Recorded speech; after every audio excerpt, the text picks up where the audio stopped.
مولا سبھی اور کیا چاہتا ہے، بس مغفرت کی عطا چاہتا۔ کو بیان فرمایا کہ ہم میں سے ہر ایک انسان کلمہ گو ہونے کی حیثیت سے، محمد صلی اللہ علیہ وسلم کے امتی ہونے کی حیثیت سے ہماری کیا ذمہ داری ہے۔ اور دوسری بات یہ بیان فرمائی کہ اللہ تبارک و تعالی کا ذکر، اللہ تبارک و تعالی کا شکر، یہ دونوں چیزیں ضروری ہیں۔ ذکر بھی ضروری ہے اور شکر بھی ضروری ہے، اور اس سے انسان کی دنیا بھی بنتی ہے اور آخرت بھی بنتی ہے۔ نبی پاک صلی اللہ علیہ وسلم کے بارے میں حدیث پاک میں یہ آتا ہے کہ جب آپ سے آپ کا تعارف پوچھا گیا، مثلا کوئی میرے سے پوچھے آپ کون ہیں، مجھ سے میرا تعارف پوچھے، تو نبی پاک صلی اللہ علیہ وسلم سے جب پوچھا گیا کہ آپ کون ہیں، آپ اپنا تعارف کروائیں، تو حدیث میں دو جگہ پر دو لفظ آتے ہیں۔ ایک یہ کہ حضور نے ارشاد فرمایا انا دعوت ابیکم ابراہیم، میں تمہارے ابا حضرت ابراہیم علیہ السلام کی دعا کا نتیجہ ہوں، کہ حضرت ابراہیم علیہ السلام نے جب کعبۃ اللہ تعمیر کیا تھا تو اس موقع پر دو دعائیں کی تھی۔ پہلی دعا یہ کی تھی کہ یا اللہ، یہ جو ہم نے تیرا گھر بنایا ہے تو اس کو ہماری طرف سے قبول فرما، ربنا تقبل منا۔ اور دوسری دعا یہ تھی کہ یا اللہ، یہ جو ہم نے تیرا گھر بنایا ہے اس گھر کو آباد کرنے کے لیے عظمتوں والا، شانوں والا پیغمبر، رسول، نبی مبعوث فرما بھیج دے۔ یہ دو باتیں حضرت ابراہیم علیہ السلام نے کعبہ کی تعمیر کے موقع پر اللہ سے دعا کی شکل میں فرمائیں۔ تو پچھلی آیات میں قبلے کا تذکرہ ہم نے پڑھا 3-4 درسوں میں، تو وہ حضرت ابراہیم علیہ السلام کی جو پہلی دعا ہے قبولیت قبلہ کی، وہ اس کا تذکرہ تھا۔ اب جو ان کی دوسری دعا تھی نبوت اور نبی اور رسول کے بھیجنے کی، جیسے ہم نے مسجد بنائی تو اب ہم چاہتے ہیں کہ یہ مسجد آباد ہو، تو ایسے ابراہیم علیہ السلام نے کعبہ بنایا، وہ اللہ کا گھر تھا، مسجد تھی، تو فرمایا اب اس کی آبادی کے لیے امام ہونا چاہیے، اس کی آبادی کے لیے خطیب ہونا چاہیے، اس کی آبادی کے لیے بڑا عالم ہونا چاہیے، اس کی آبادی کے لیے معلم اور استاذ ہونا چاہیے، اس کی آبادی کے لیے پیر اور مرشد ہونا چاہیے۔ تو اللہ نے ان کی دعا قبول فرمائی اور حضرت محمد صلی اللہ علیہ وسلم کو کعبہ کی آبادی کے لیے اللہ نے مبعوث فرمایا۔ قرآن مجید کے اندر کئی جگہوں پر اللہ نے حضور صلی اللہ علیہ وسلم کی بعثت کا تذکرہ فرمایا اور آپ کے مناسب نبوت کو بیان فرمایا، اور دوسری جگہ پر رسول اللہ صلی اللہ علیہ وسلم نے اپنا تعارف خود یوں فرمایا کہ میں کون ہوں؟ فرمایا انما بعثت لأتمم مکارم الاخلاق، میں اس لیے بھیجا گیا ہوں، میرا تعارف یہ ہے کہ میں چاہتا ہوں کہ انسانیت کے اخلاق اعلیٰ درجے کے اچھے ہو جائیں۔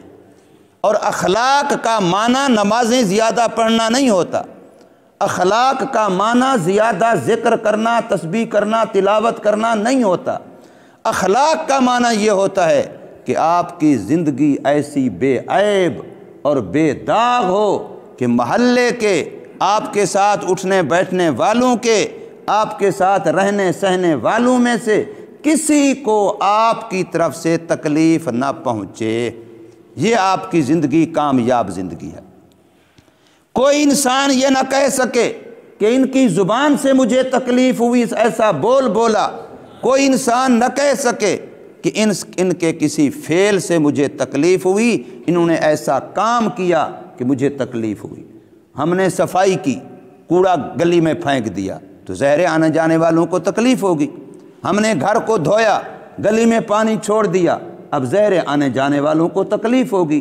تو آپ کوئی ایسا کام نہ کریں جس سے آپ کے محلے کے کسی انسان کو تکلیف ہو۔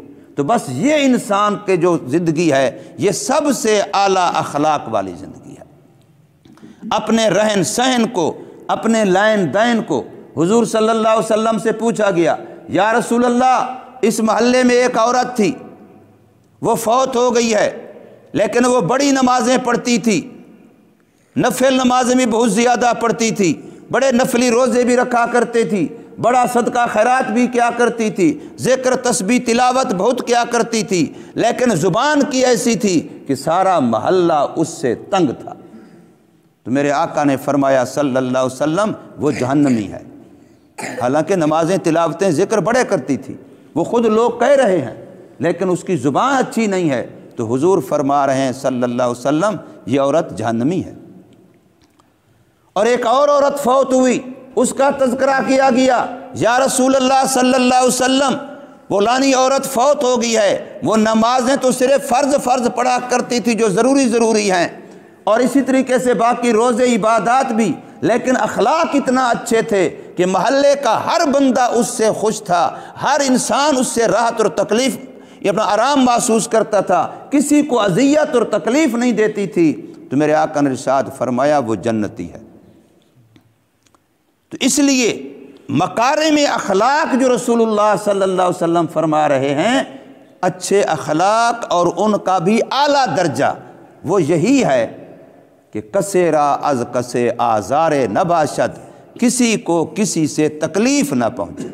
اپنی زندگی کا یہ مشن بنا لینا چاہیے، اپنی زندگی میں اس بات کو ہمیشہ ملحوظ رکھنا چاہیے۔ اچھا، جس وقت یہ ہے کہ کسی کو تکلیف نہ پہنچے، تو پھر یہی ہے نا کہ اپنے گھر والوں کو بھی تکلیف نہ پہنچے، اپنے بچوں کو بھی تکلیف نہ پہنچے، اپنے بھائیوں کو بھی تکلیف نہ پہنچے، بیوی ہے تو خامند کو تکلیف نہ پہنچے، خامند ہے تو بیوی کو تکلیف نہ پہنچے، بہن بھائی ہیں آپس میں تکلیف نہ پہنچے، محلے دار ہیں آپس میں تکلیف نہ پہنچے، اکٹھے کام کرنے والے ہیں، اکٹھے اٹھنے بیٹھنے والے ہیں، آپ کا لین دین رہن سہن معاملات ایسے ہوں کہ دوسرے کے لیے راحت کا ذریعہ بنے، آرام کا ذریعہ بنے، سکون کا ذریعہ بنے، کسی کے لیے بے چینی اور پریشانی کا ذریعہ نہ بنے، تو پھر آپ واقعتاً ایک جنتی انسان ہیں۔ تو حضور صلی اللہ علیہ وسلم کا مشن قرآن مجید نے یہ بیان فرمایا کہ 4 کام، اور یہی 4 کام ہر امتی کا فریضہ ہے۔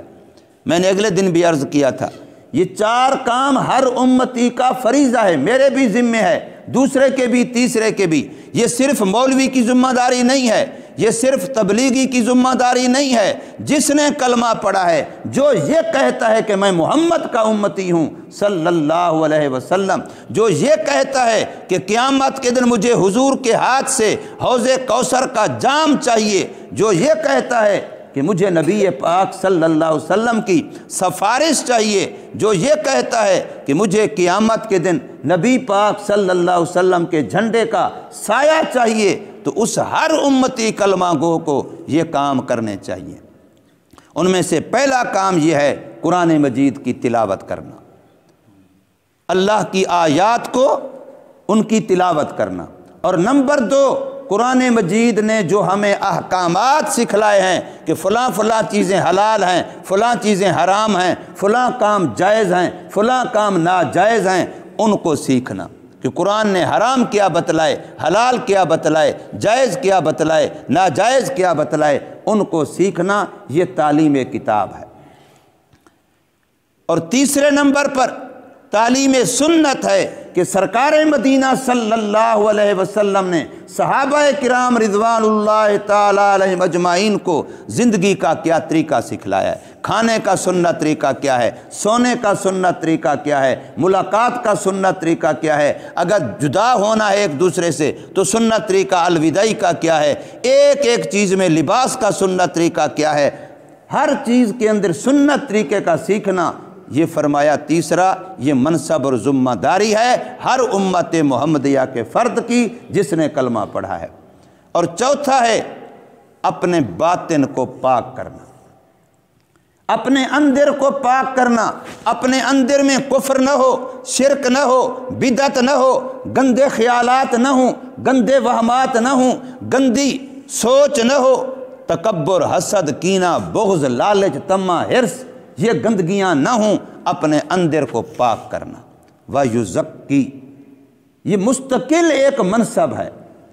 اب اس منصب کے لیے میں خود اپنے آپ کو پاک کروں، جیسے میں تعلیم خود اپنے آپ کو نہیں دے سکتا بلکہ کسی پڑھے لکھے سے سیکھوں گا، تو تزکیہ بھی میں اپنا خود آپ نہیں کر سکوں گا۔ جو لوگ پہلے علم حاصل کر چکے ہیں ان سے علم ملے گا، اور جو لوگ پہلے تزکیہ حاصل کر چکے ہیں، جن کو ہم اولیاء اللہ کہتے ہیں، جن کو ہم اللہ والے کہتے ہیں، جن کو ہم پیر و مرشد کہتے ہیں، ان کے پاس تزکیہ ہوگا، کیونکہ وہ اپنے آپ کو پاک کر چکے ہیں۔ ہم ان کے پاس اٹھیں گے، بیٹھیں گے، ان کے ساتھ تعلق رکھیں گے، ان کے ساتھ محبت کریں گے، ان کی مجلسوں میں آنا جانا کریں گے، تو اللہ ہمیں بھی پاک کر دے گا۔ تعلیم کے لیے استاذ ہے تو تزکیے کے لیے پیر و مرشد ہے۔ تو اللہ تبارک و تعالیٰ فرماتے ہیں کما ارسلنا فیکم، جیسا کہ بھیجا ہم نے تمہارے اندر رسولاً، ایک عظمت والا شان والا پیغمبر، رسول نبی، منکم، تم ہی میں سے۔ جیسے ہم انسان ہیں وہ بھی انسان، یہ نہیں ہے کہ نبی کوئی اور مخلوق ہے، اولاد آدم میں سے ہے، ہاں سید الرسل بھی ہے، سید البشر بھی ہے، ساری انسانیت کا سردار بھی ہے۔ نبی کو انسان نہ مانا یہ بھی نبی کی توہین ہے، غلط ہے، اور اگر خدا نہ خواستہ اپنے جیسا کہہ دیا، اپنے جیسا مانا، یہ بھی غلط ہے۔ ہیں ضرور انسان، لیکن ہمارے جیسے کروڑوں ان کے پاؤں کی مٹی کے برابر بھی نہیں ہو سکتے، اس لیے وہ سید البشر ہیں، اس لیے وہ ایسا بشر ہیں کہ نوری جن کے در کے خادم ہیں۔ نوری تو ان کے نوکر ہیں، جبرائیل جو نوریوں کا سردار ہے وہ ان کے در کا نوکر ہے۔ اس لیے پیغمبر صلی اللہ علیہ وسلم کے بارے میں رسولاً منکم، تم ہی میں سے اللہ نے وہ رسول بھیجا ہے۔ یتلو علیکم آیاتنا، پہلا کام یہ ہے کہ تلاوت کرتا ہے وہ تمہارے سامنے ہماری آیتوں کو۔ نمبر 2 دوسرا کام یہ ہے، اور پاک کرتا ہے وہ تم کو۔ اور تیسرا کام یہ ہے وَيُعَلِّمُكُمُ الْكِتَابَ، تمہیں وہ کتاب کے احکام سکھلاتا ہے، یعنی قرآن کے، والحکمہ، اور چوتھا کام یہ ہے کہ وہ تمہیں سنت سکھلاتا ہے، زندگی کا ہر کام سنت کے مطابق کرنے کا طریقہ سکھلاتا ہے۔ وَيُعَلِّمُكُم مَّا لَمْ تَكُونُوا تَعْلَمُونَ، اور تمہیں وہ سکھلاتا ہے جو تم جانتے نہیں تھے۔ لہٰذا جب اللہ نے اتنا بڑا احسان کیا، ایسا پیغمبر بھیجا، قرآن مجید کے اندر اللہ نے کوئی نعمت تمہیں نہیں جتلائی، صرف حضور والی نعمت جتلائی۔ لَقَدْ مَنَّ اللَّهُ عَلَى الْمُؤْمِنِينَ إِذْ بَعَثَ فِيهِمْ رَسُولًا، اللہ نے اولاد دی، بڑی نعمت ہے، لیکن اللہ نے یہ نعمت جتلائی نہیں ہے۔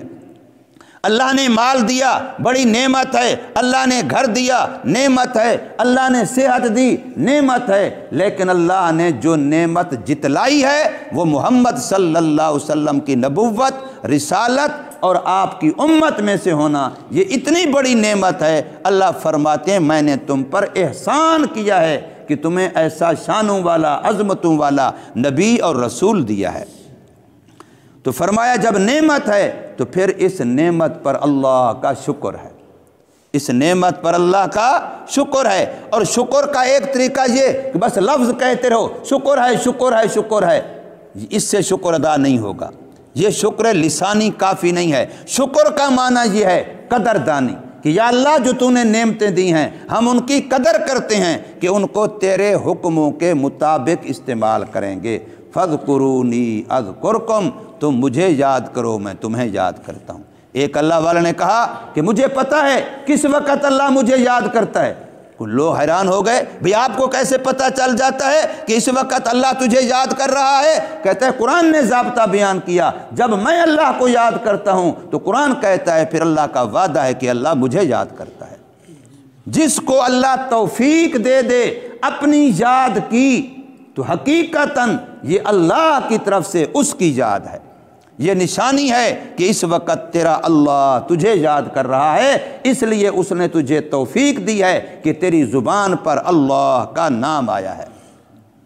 فَاذْكُرُونِي أَذْكُرْكُمْ، بس مجھے یاد کرو، میں تمہیں یاد کرتا ہوں، واشکروا لی ولا تکفرون، اور میرا شکر کرو، میری نعمتوں کی قدر دانی کرو، میری ناشکری نہ کرو، میری نعمتوں کی ناقدری نہ کرو۔ جب نعمتوں کی ناقدری ہوتی ہے تو اللہ نعمتیں واپس چھین لیتا ہے۔ ہمارے استاد سے میں کہا کرتے تھے، روٹی کھاتے تھے نا دسترخوان پر، طالب علم آ جاتے تو چھوٹے چھوٹے ٹکڑے بھی، ذرات بھی ہوتے، فرمایا ان کی ناقدری نہ کیا کرو۔ رزق کی ناقدری جس گھر میں ہوتی ہے، اس گھر سے جب رزق چلا جاتا ہے پھر جتن کر لو، پھر پیروں کے پاس تویزوں کے لیے فلاں محنت کر لو، خون پسینہ بہا دو، لیکن پھر رزق واپس نہیں آتا۔ اس لیے رزق کی ناقدری نہ کیا کرو۔ چھوٹے چھوٹے ٹکڑے بھی، ذرات بھی، آٹے کی ہوں، گندم کی ہوں، روٹی کی ہوں، گندی نالیوں میں عورتیں بہا دیتی ہیں، یہ بہت بری بات ہے۔ اس سے رزق کی توہین ہوتی ہے اور اللہ ناراض ہوتا ہے۔ رزق کی قدر کرنے کا ہمیں حکم ہے کہ آپ گھر کے اندر ہر نعمت کو نعمت سمجھیں۔ میرے آقا نے فرمایا، تم گھوڑے پہ جا رہے ہو، اس وقت کی سواری گھوڑا تھا، تم گھوڑے پہ جا رہے ہو، تیز جا رہے ہو، جلدی میں جا رہے ہو، تم سے کھجور کا ایک دانہ گر گیا، تب بھی گھوڑے کو روکو، گھوڑے سے اترو، اس کو تلاش کرو، اگرچہ نہ ملے پھر بھی روکو۔ کیوں؟ تاکہ اللہ کو دکھلاؤ کہ یا اللہ تیری یہ ایک دانے کھجور والی جو نعمت ہے، میں اس کی بھی قدر کرتا ہوں، میں اس کا بھی محتاج ہوں، یہ بھی تیری نعمت ہے۔ صرف اس نعمت کی وقت بتلانے کے لیے سفر کو روکو، گھوڑے کو روکو، سواری کو روکو۔ یہ نہ سمجھو یار ایک تو دانہ ہے، کیا ہے اس سے، میرے پاس تو کھجوریں بڑی ہیں، عرب میں کھجوریں بہت زیادہ ہوتی تھیں، کھجوروں کی تو ان کو تھوڑ نہیں تھی، لیکن فرمایا ایک دانہ کھجور کا بھی ہو، اس کی بھی قدر کرو، نا قدری نہ کرو۔ اللہ تبارک و تعالی ہمیں سمجھ نصیب فرمائے، عمل کی تو